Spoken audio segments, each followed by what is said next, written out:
Prepare a data cable and connect its input end to the computer. Use a SIM ejector tool to press and hold the root button on the tail of the Protos. While pressing and holding it, connect the output end of the data cable to the Protos. After connection, pay attention to the color of the indicator light on the root button at the tail of the Protos. Orange indicates the current connection to the video transmitter. Green indicates the current connection to the flight controller. If it is orange, press the root button once to switch it to green.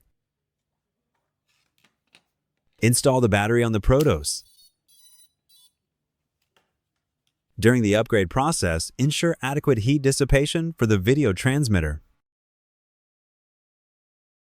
First, log into CADDX.com, navigate to the Download Center, and download the firmware. Download the Protos Betaflight firmware. Note down the file download path and extract the file. Log into the Betaflight web interface.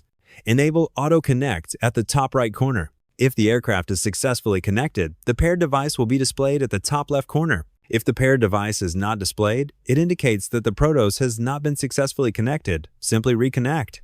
After successful pairing, select the device and click Connect. Click the Firmware Flashing tool from the left-hand menu.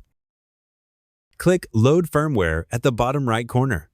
Open the previously downloaded firmware package and select the firmware file. Click Flash Firmware. Wait for the process to complete. After completion, the Protos will restart automatically. Click Connect at the top right corner. Click CLI at the left side. Click Load from File at the bottom. Select and open the configuration file starting with BTFL. Click Execute.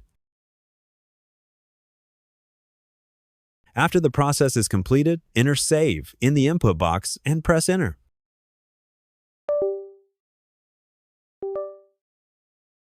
After completion, you will be able to view the aircraft's gyroscope data. Place the aircraft horizontally. Click Calibrate Accelerometer. After calibration, pay attention to observing the pitch axis and roll axis offset angles. If the offset angles are greater than 0.5 degrees, reposition the aircraft horizontally and recalibrate the accelerometer.